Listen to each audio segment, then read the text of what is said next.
An annual month-long observance of an issue that impacts students here at Texas Tech came to an end last night.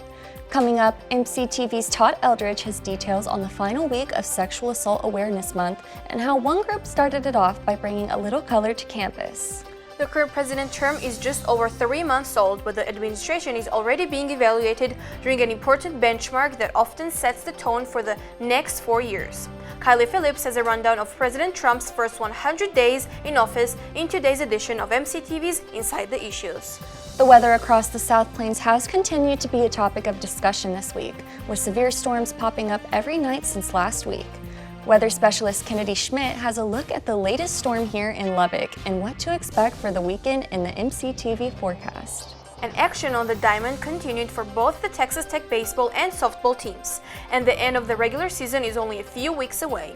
MCTV's Allie Scott has a look at both teams' latest outings and details on another group of Red Raiders' next steps towards a national championship in sports. This is the MCTV Weekday Update.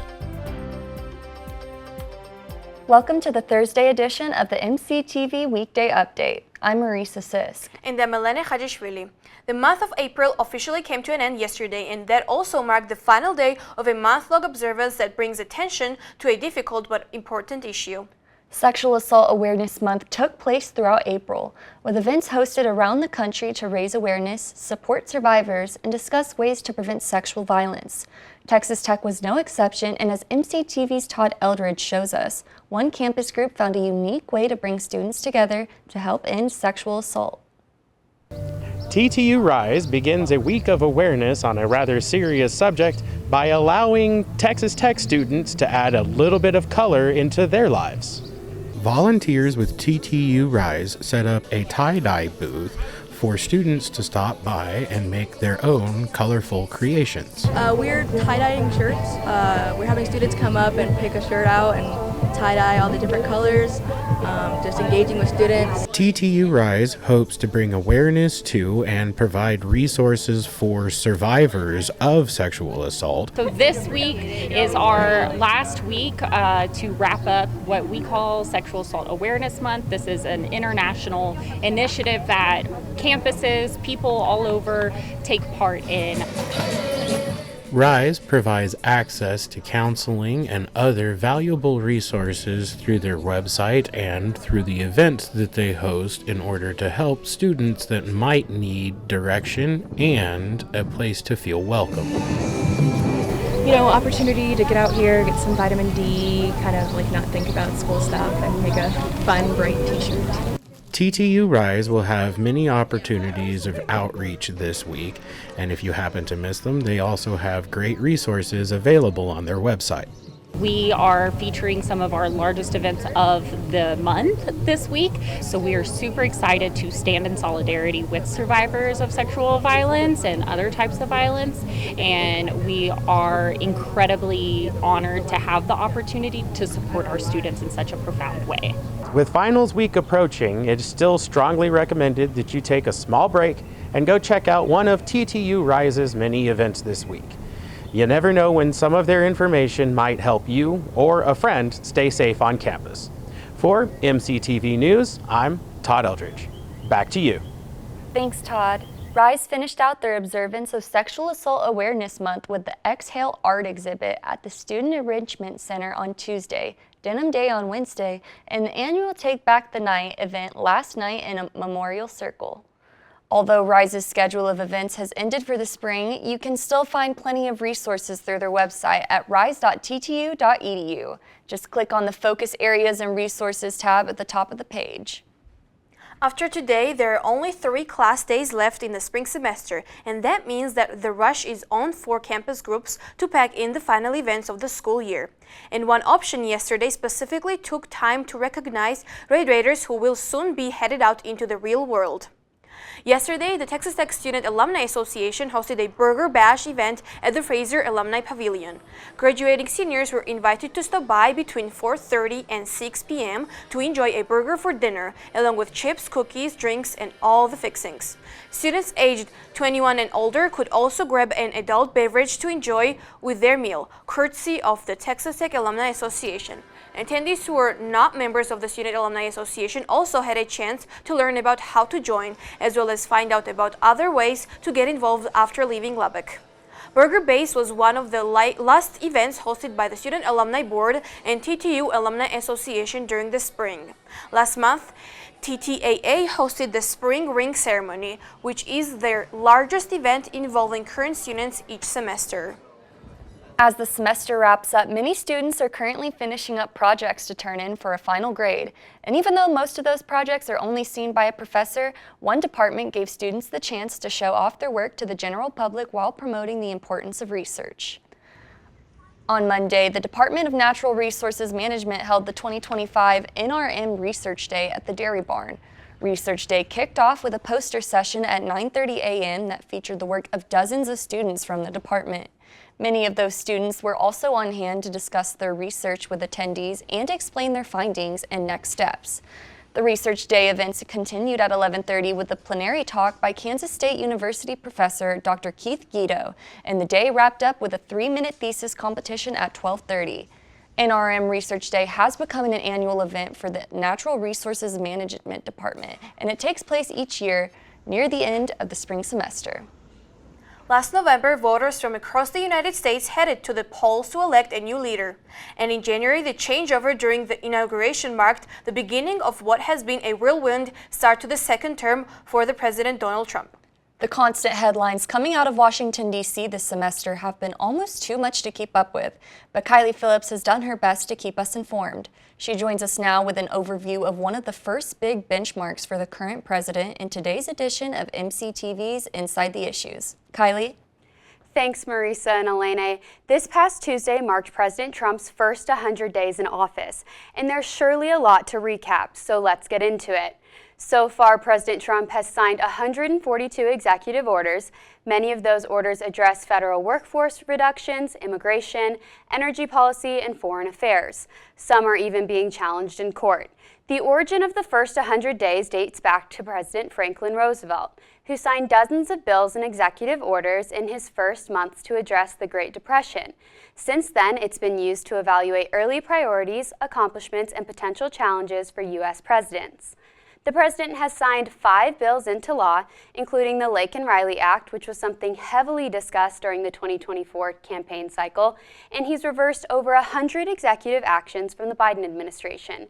His administration has also faced over 200 lawsuits, including several stemming from immigration policies and mass layoffs of federal employees.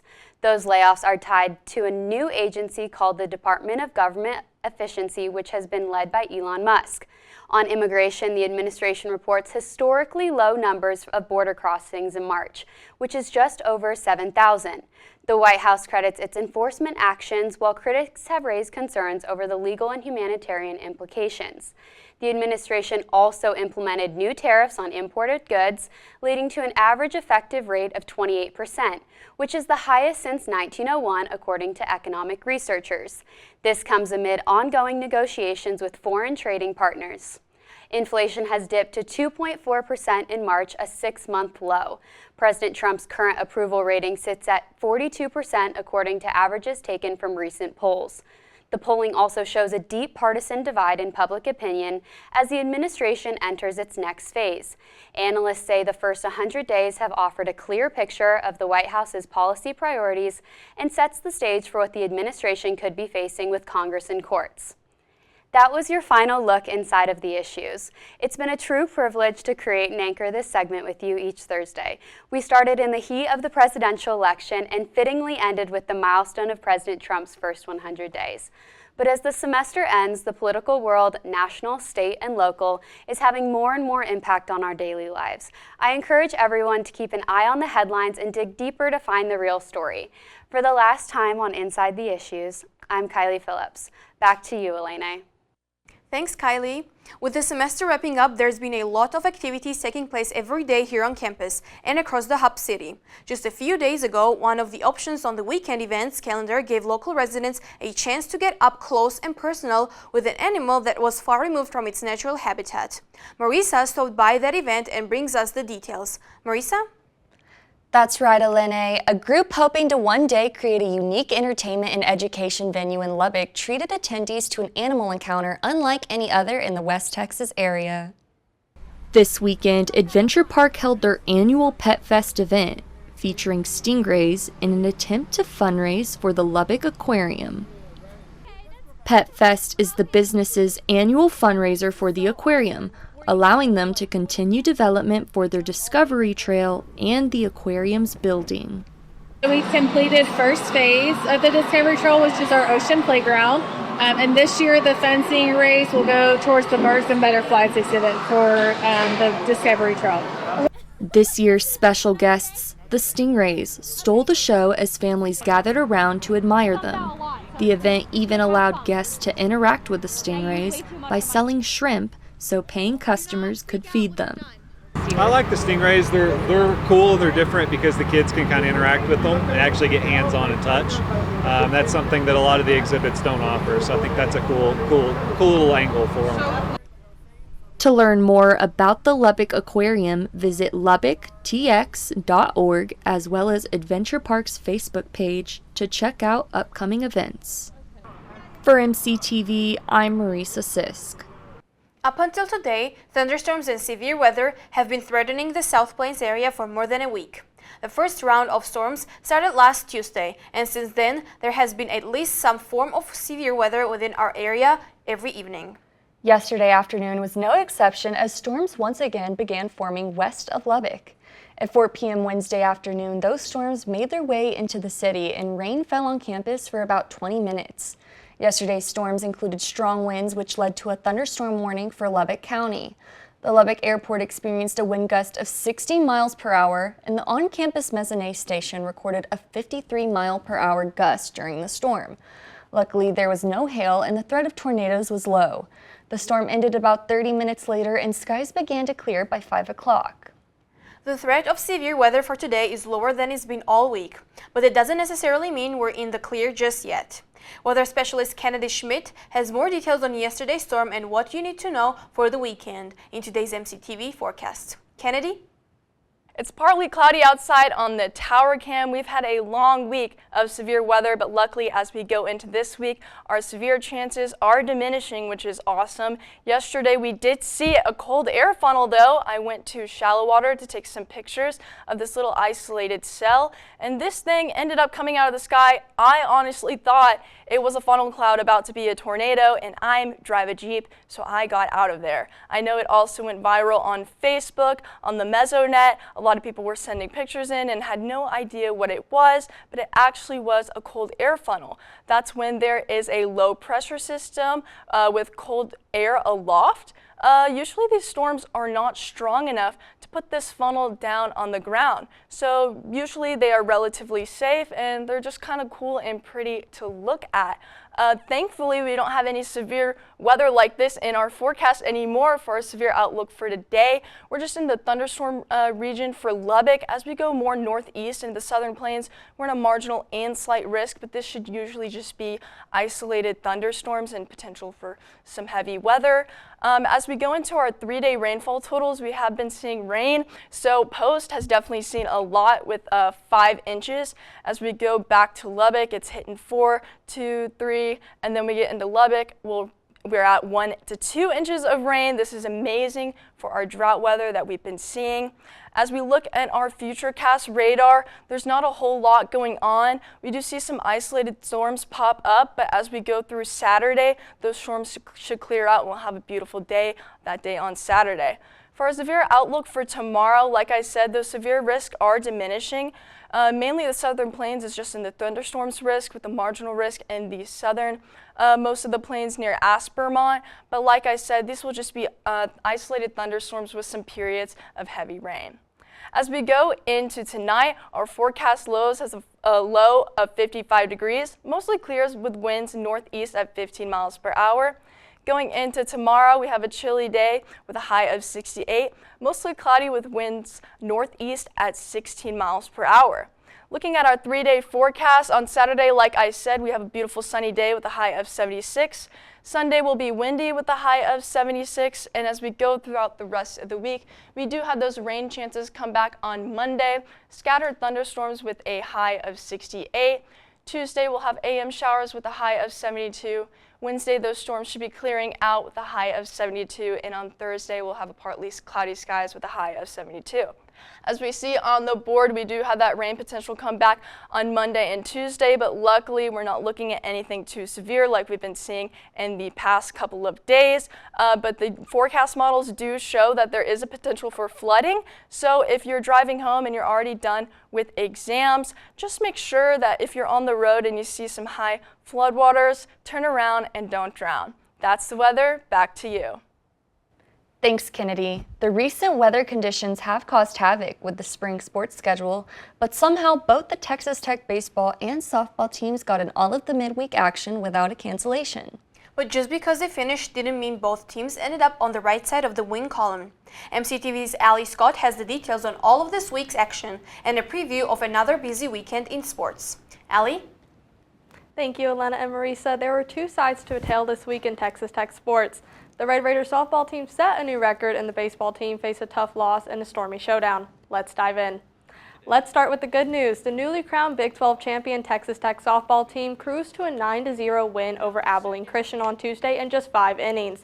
This is the 20th shutout of the season, setting a new program record. With this victory, the Red Raiders have hit 40 wins for the 4th time in history, the first time since 2012.